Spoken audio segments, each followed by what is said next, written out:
beautiful, isn't it? Yes. Welcome, everybody. I know you took time out from your busy schedule on a Saturday. Some of us use Saturday to bond with families, to do washing, to finish up all the things we are unable to do during the week. So the fact that you're all here today means, to me, it tells something about how you respect this event, how you respected the invite, and how much you respect Makgotso. As mentioned previously, my name is Nomzamo Kanyile, and I'm going to be your program director this afternoon. As we journey with Makgotso on her journey, as per the invite, because when she invited us here, she invited us to be part of her journey. I'm gonna introduce a lady who will render a poem. Her name is Fundile Gwala. Fundile is a corporate specialist by day, a creative by night.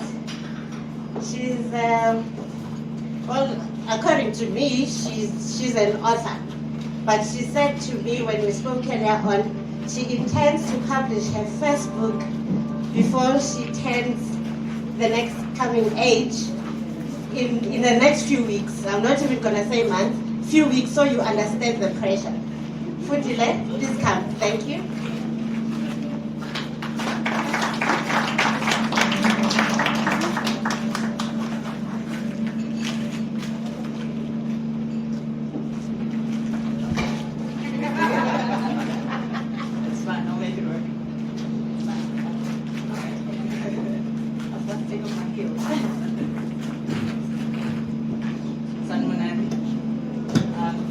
And thank you for introduction. In light of the theme, of pain and healing, the first poem that I will recite today is called Grief.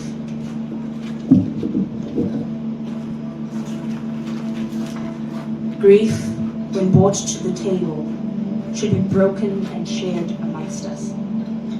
It should be consumed in single mouthfuls at a time, and none to be left for leftovers. Do not let any of it spill off any plate, slip off the table, creep under the carpet, and none is to be taken to our bedsides, for it will spoil tomorrow's appetite. Friends, be sure to wash down with water, whiskey or wine, and pat your mouth off with prayer. Once done, we are all to gently wish each other the hopes of fair sleep, but on this said night, do not turn off the lights.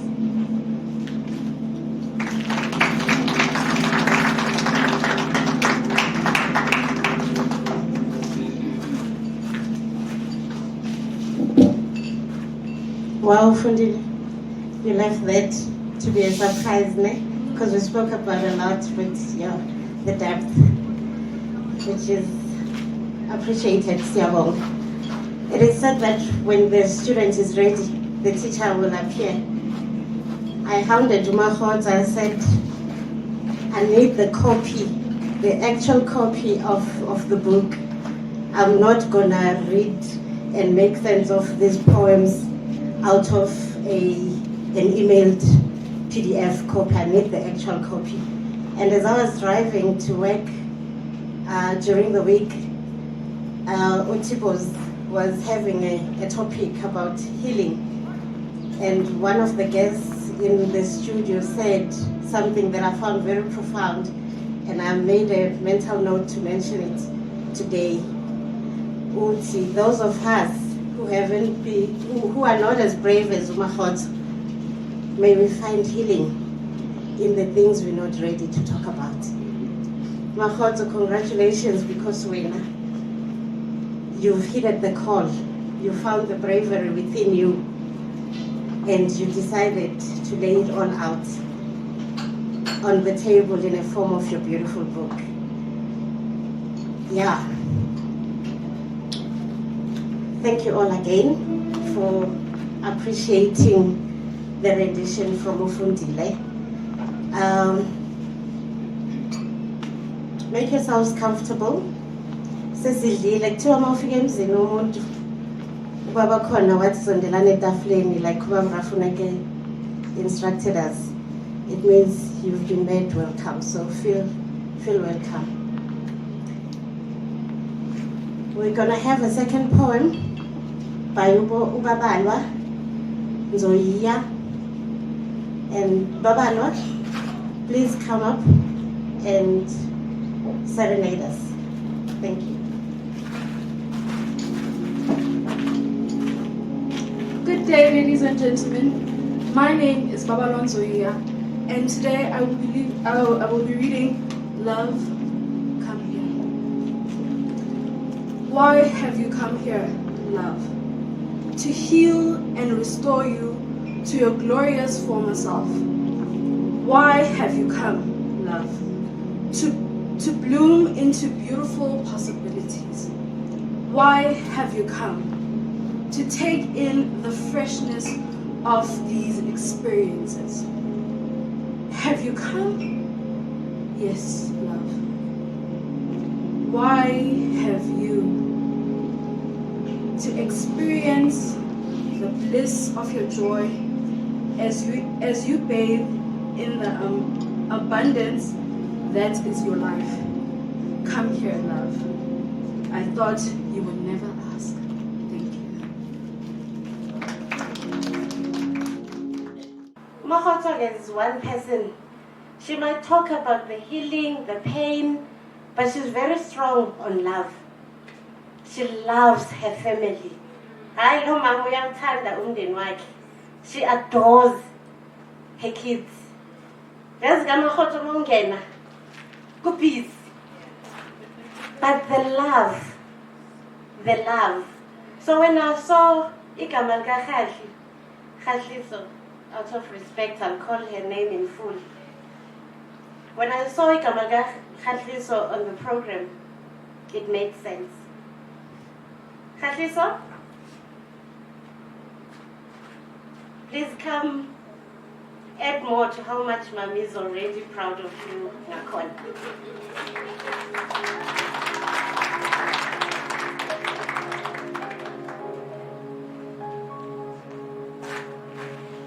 Once you lived in fear, young one.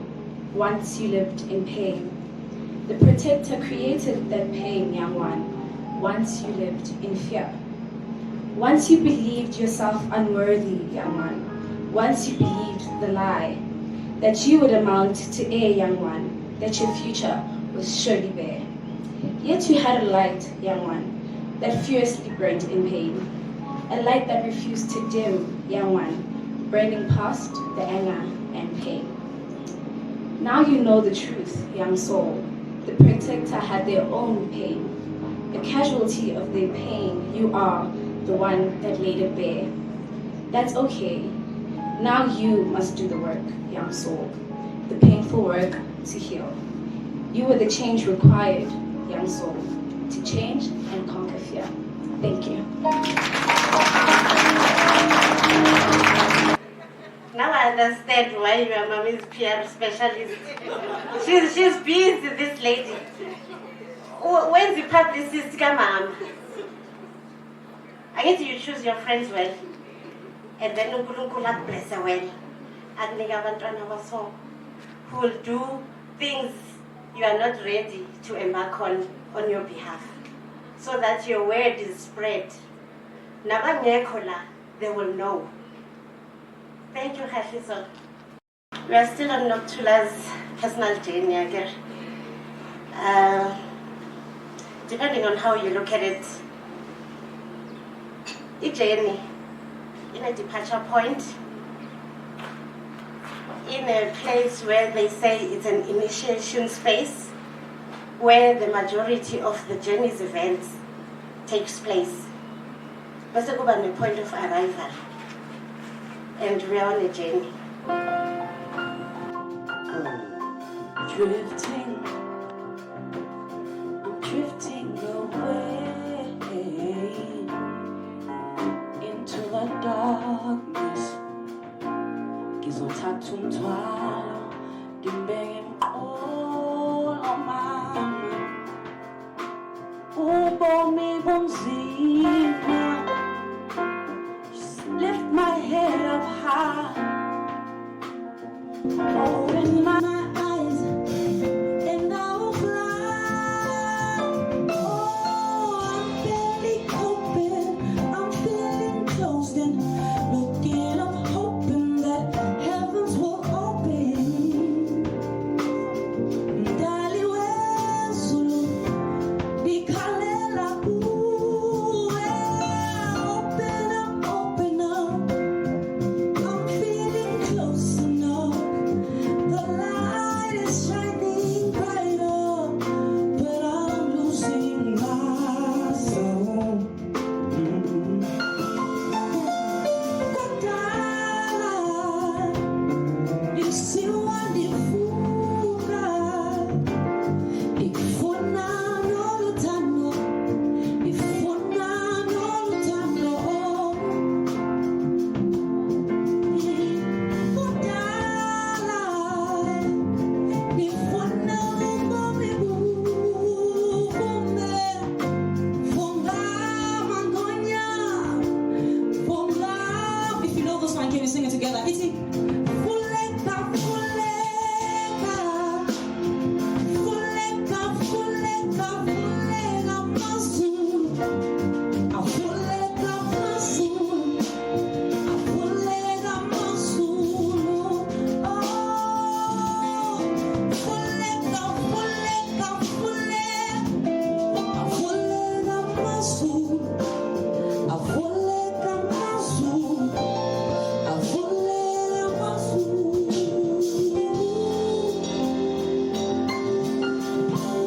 I'm giving, they taking, tripping, I'm falling. Tell me I'm not dead. Don't care what they saying. I'm begging you, darling, stop losing your flow. Yeah, no more drifting, no more drifting away. Live for me, little man.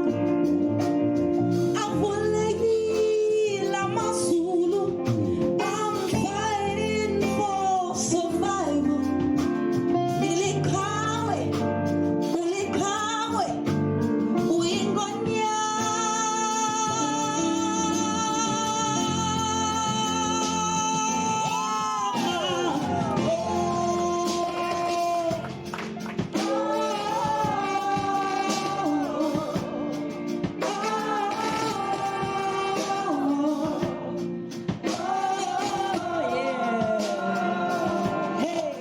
Singing,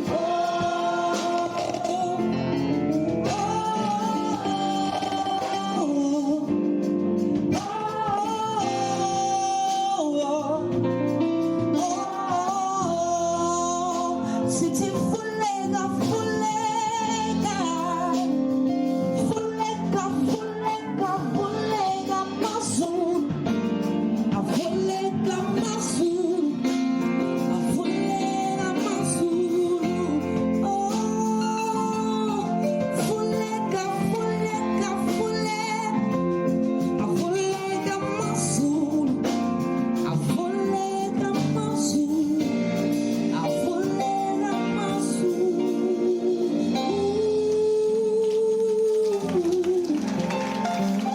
Thank you guys so much. Siyabonga. I must say, receiving the copy of Pain and the Work of Healing and going through it, I was blown away by how personal each poem is. Confirming what I once read about poetry and not meaning to box you in any way. Where I heard it from, they said that the heart is the essence of being a poet. Now into us delving into your life. It's amazing how life plays out. Someone so private, so quiet, and forever gracious and smiling And then Jay, when we least expected, Avela City, boom, this is me. Now we know you. Now I know you because I've read the book. Bazotola my copies are today. They'll get to know you. They'll get to know about life. Because reading those poems, nothing says Makgotso per se. It points at all of us. And that's the beauty I chose to take out from your book.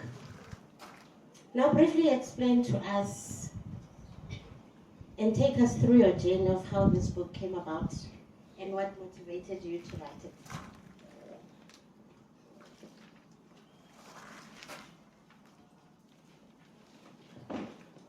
Sanibonani. Before I answer your question, Jamo, I'd like to say thank you to each and every person who is here. I am humbled that you've all taken the time to come and celebrate this baby with me. Ngiyabonga. So, how did the book come about? I've always written. I've always been a poet, even in my school days. And I remember my grandmother used to encourage me to write, and I kept books upon books of my writing. Writing just came easily for me. You know, Makgotso, structured writing, Makgotso, my essays and things. Lena, you must have a beginning paragraph. This is what you must do in the intro. You must plan basically what you're going to do. I have never done that. I've always just took my pen, put it to paper, and the end product has always come out just right. So writing has just been in me ever. Unfortunately, with life's many circumstances, as you all know, I'm a mother of 5 beautiful blessings. We call them the K's. And I'm a wife, and I have been in corporate for most of my life as well. So things get hectic, life gets in the way, and you forget. You get busy. So what inspired this writing is specifically change. So in 2020,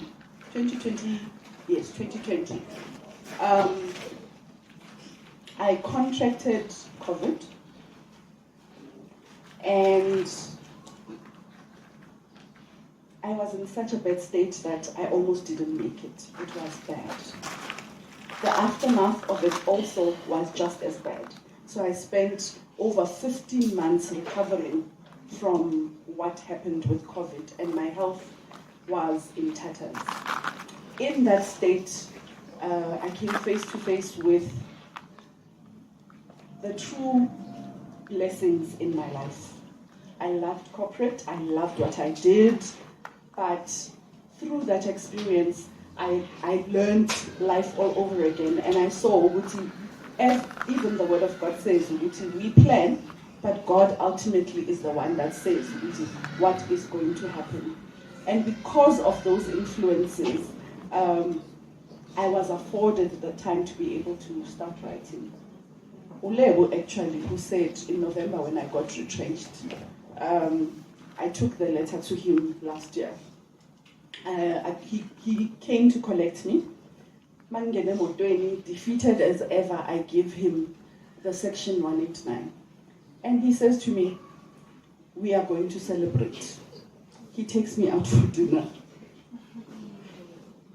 And we celebrate my retrenchment. And he says to me, this is the best thing that has happened to you yet. I'm like, what's wrong, Ngalo Baba? Like, did he get the same news that I did? And he said to me, you've been planning on writing for so many years, and you've been derailed over and over again. Now there's no excuse. We want that book. And for that, I'm ever grateful.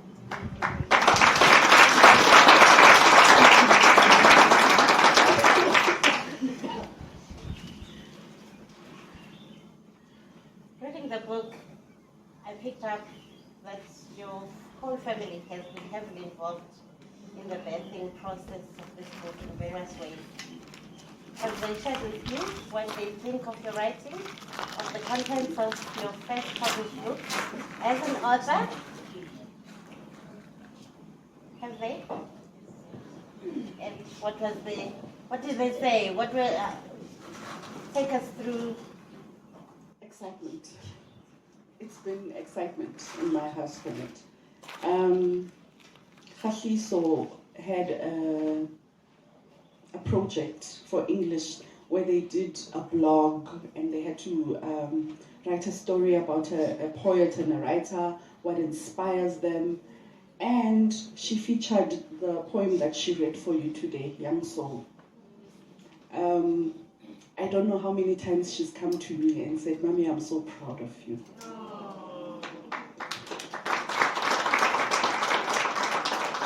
And I tell you, that is what this is about. The process of writing this book has never been about exposing anyone. It's not been about creating a narrative that my life has been painful in any way. There have been so many profound joys in my life for which I thank God for. But I think it was important that I put to paper some of these challenges, because when I looked around, I saw so many young girls that looked exactly like Makgotso when she was young, and I was moved to do something about it.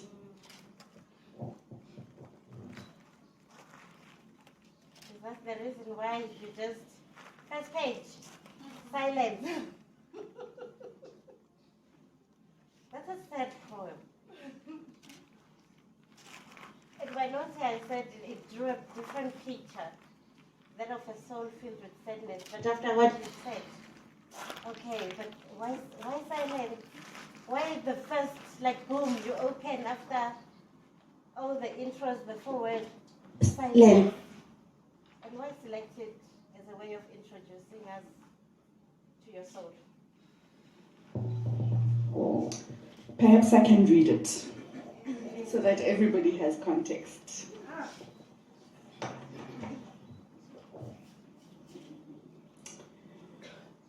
Loaded.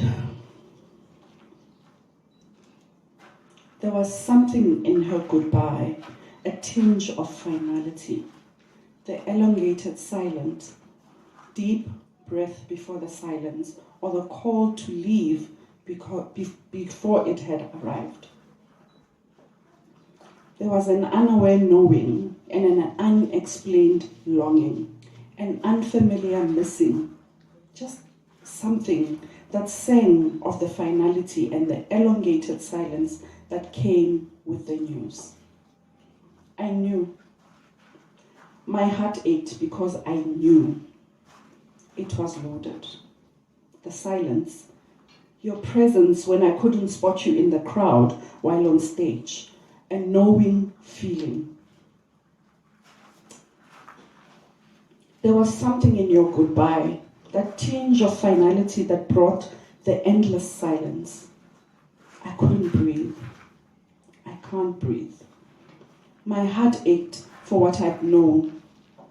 My heart aches. It's different now. There are ears that remind me of yours. Hair I combed that's the same texture as yours. Eyes, hands, and feet I wish I had a moment to introduce you to. And endless questions about what you looked like and what you liked. And if you were weird and quirky like me. They are loaded. No goodbyes or elongated silence.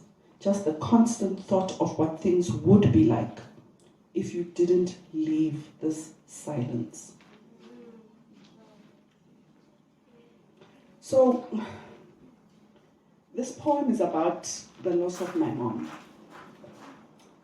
It was, I remember it like yesterday. We had a festival at school. So I stayed with my grandmother. We had a festival at school, and my mom, my dad, and my 2 brothers were making their way from Tembisa to Soweto to come and attend this festival. So this was like a culture fest. We had choir, we sang, we did public speaking and debating, and a range of other things. It was a full day packed of just enjoyment for families by us. I spoke to my mom. I was on my way out to go to school and I was late. And she called. And she was saying, "Ngiyamthethisa make mangiphakamisa ifoni. Uthi hello ngithi, "Ah mama, angikakasuki." And she says, "Hayi siyaphuma. Siyawuvala umnyango manje." I'm like, "Oh, okay, nami sengiyahamba ngizonibona khona again." I knew my mom loved me, but she never said it. She wasn't a person to share her feelings like that. But I knew that she loved me. But on that day, she said to me, "Tuli," and I said, "Ma," and she said, "Ngiyakuthanda." Ngathi, "Hayi, nami ngiyakuthanda. Baba-ke, hamba, ngizokubona khona manje." And she said, "Fine." And that was the last conversation I had with her. It seems, as I went through the day, performing, having the time of my life on stage, people already knew that my mom had died. So when I saw my uncles and they came to fetch me, I told them, and I asked, "Why are you late? And where's mom?" And nobody said anything. They just said, "Aya, son." So I packed my stuff and I got into the car. But I knew.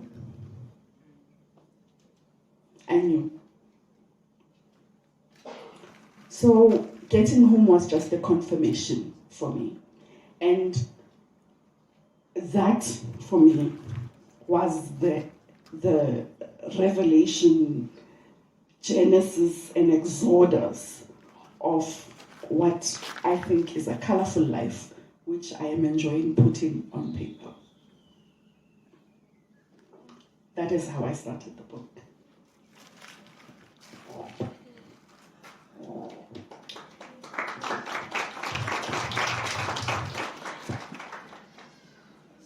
And then there's Angel Face on page 66. I must have shed a tear or two. Just one stanza. Such a stanza. Esikoleni sasithi stanza. Okay, because ngizwe ufundile athi a piece after I've said a poem, after I've said a rendition of a poem, at a piece. So I need to keep double checking. Good. Can I name that? Angel Face, the stanza that reads, "My heart, sadly shattered, the fluttered and patters, the expectations and intimations, battered by the fluttered, tattered conditions of a home that once was to you, hope to me, that grew to love." Uthini Makgotso?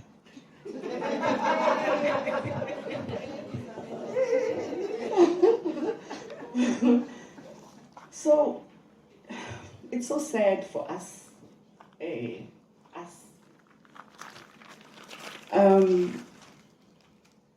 Firstly, we've not been told that it's okay to grieve.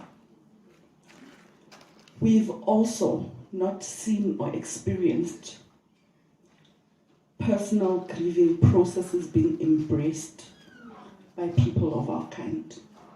We are scripted, we are told you need to behave like this and be like this. And if you don't form or you don't fall into those standards, then it's as if there's something wrong with you.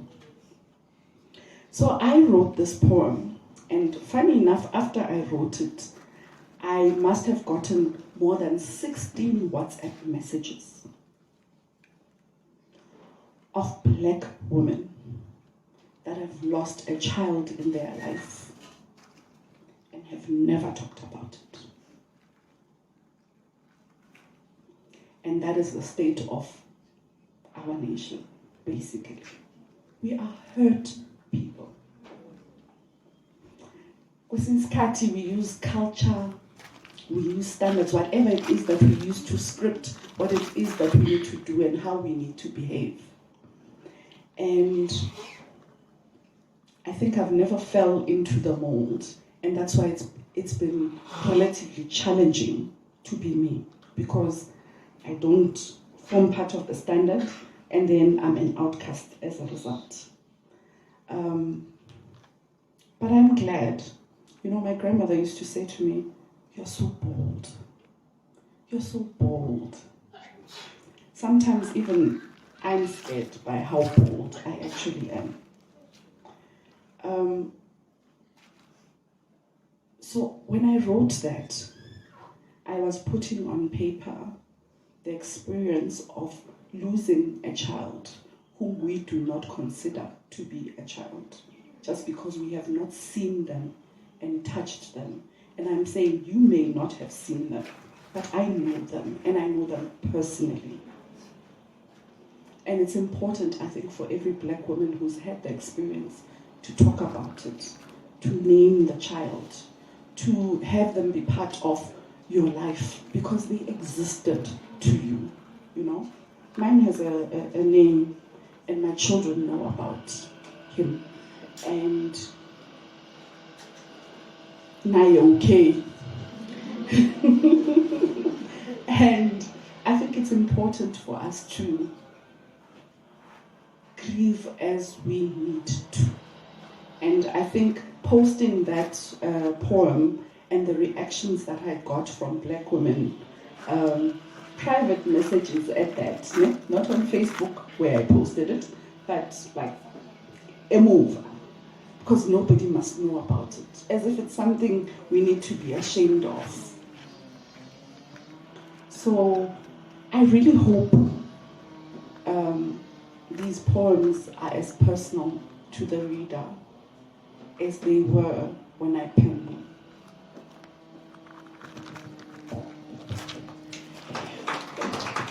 Well, I've declared they were to me. In your bio, you share that you have a keen interest on holistic well-being, particularly mental health. Why? Why is it so important to you?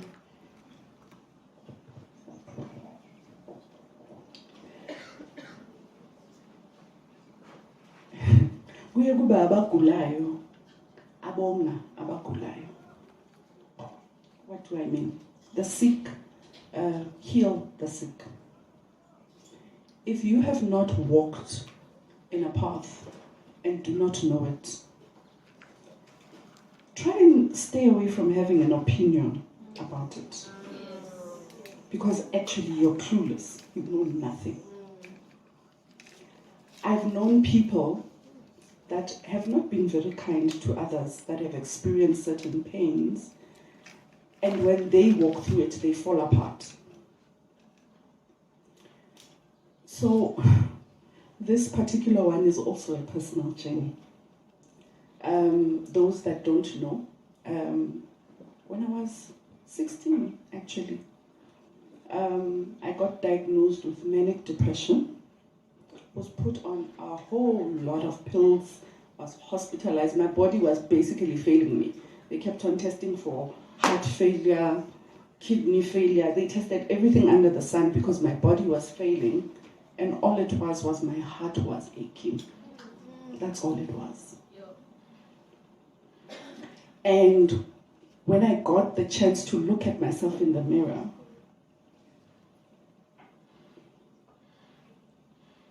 I understood that, firstly, impilo yamapilisi akusiyo, you know, God, as He has meant for things to be, He has designed the world and given us everything in it to heal us. Yonke into esiyidingayo ila. It doesn't need to be created. It exists. I have a friend who's a doctor, an old friend, who promotes holistic eating and health and using food as medicine, and a medical doctor, no? Who tells you, if you go see a medical doctor who does not have a talk to you about diet and dietary changes to prevent lifestyle diseases from coming through, that is not a doctor. That is a prescriptionist, the person who just wants to give you pills all the time. And unfortunately, that is what we do. We treat nepilisi, the things that we don't want to unravel. So I have had a journey with a lack of mental health for most of my life. I have walked that journey bravely. You guys know.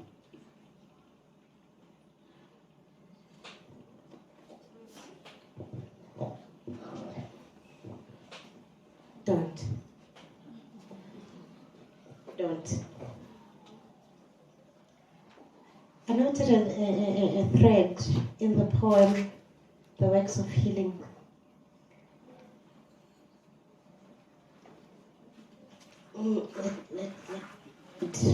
Just part of it. Your healing awaits. The relief and ease that comes when you've helped yourself enough. Elevating, mending, curing well-being.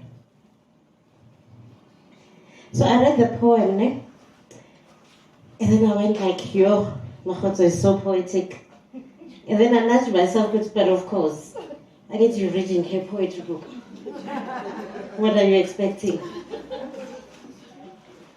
But yeah, no, I said to you on WhatsApp, girl, you deep. Going on trying to understand the story in each of your poems, it's so tempting. But because I love you and respect you, I won't delve into many of them. But this one I will. I'm hooked on what I love. I mean, I cannot be blamed. I'm a hopeless romantic. It reminds me of the soft life. Not le graduate, le yabafuna umsebenzi, not le. There's a beautiful descriptive soft love that Kholisane Ravele shares in her podcast with Mpumile Dwaba. It's quite long, but that portion, yes, of love, I mean, enjoy. Go and listen, because the learnings in that podcast, my name, but her descriptive of soft love, I think when I saw lap, it's nje yazini ngenithi fahla.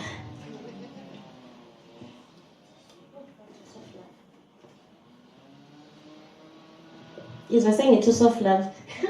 What I love.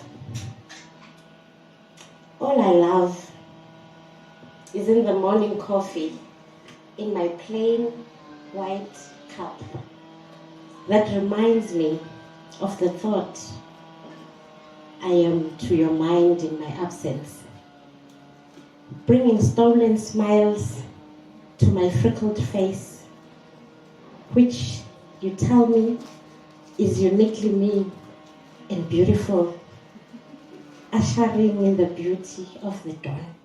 Yeah, my thoughts.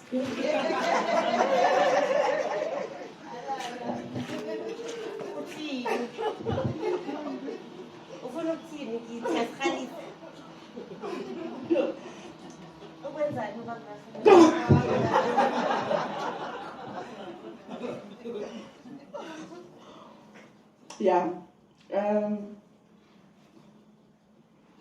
Angikhumbula ubani owasho nje but wathi love is supposed to be a place of healing.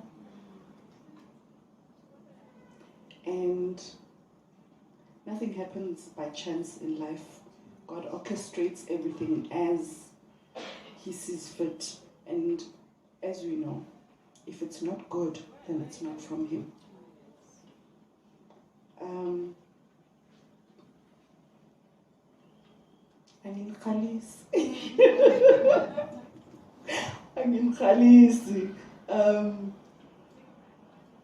That poem just explains how love is simple,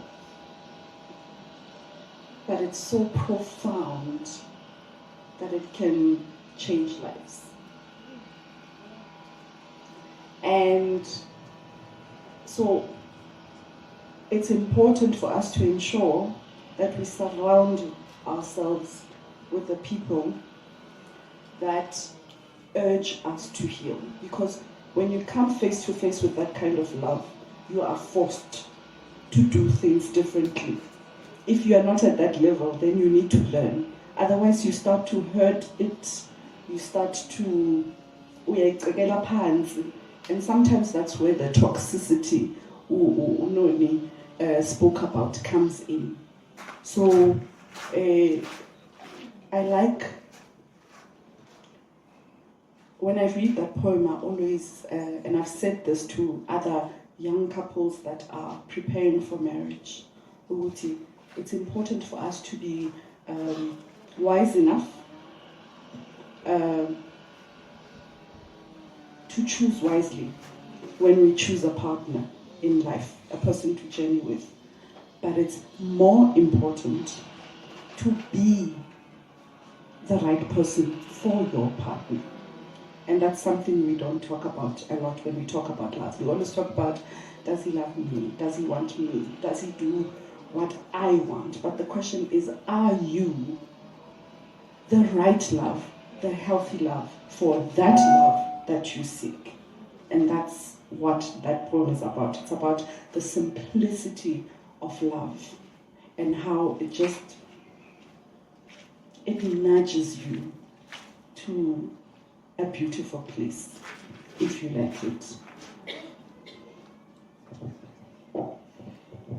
Makgotso, and you've already said Guti, you not want to be boxed, but awukafiki la ngifuna ufike khona. Mina ngifake igama likababa afuneke kulombuzo wami wena uyaphendula awumfaki. Cela ukuthi umfake. So the nice thing about Mr. Rafinek is that I don't have to say who he is and what he does. People can see it. Because he is authentic, he is genuine, he drives me crazy.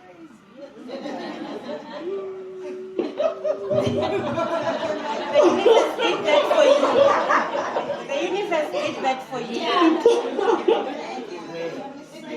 He drives me absolutely crazy sometimes, but I always say to my children, if I was given an opportunity to marry your father again, I would do all over.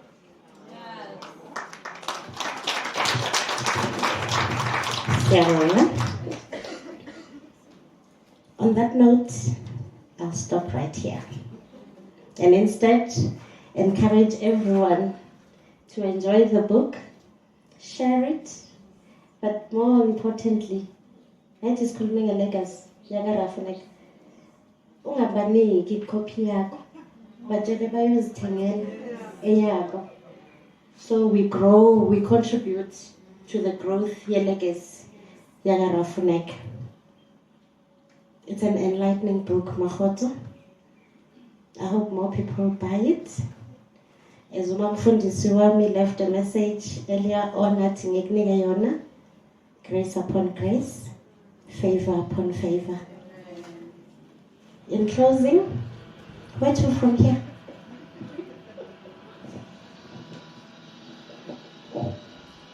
Wherever God leads.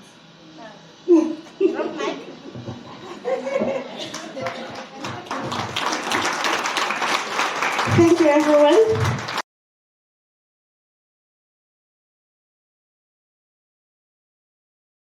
Ha ke batle ho e senya empa ke ne nka leka ho hlalosa fela hore ba Rafinek re holetse mo tlaleng. I for one ke ile sekolong ka end up ka standard 6. I couldn't further my studies. The reason being that my father was a mine worker and he couldn't make a lot of money for me to further my studies. Ke ne ke itse ha ke no bua sekgowa hobane sekgowa ka nako nngwe ke na le ho spota batho ba tshehe kaofela wa bona. Empa he hanyane ke nne ke se utlwe ke kene ho sona. Ke ne nka rata ha buka ena mohlomong ha ho etsahala e ke fetolelwe ho a mang maleme a mo Afrika, haholo South Africa in particular. Ke a leboha Makgotso. Sky is the limit.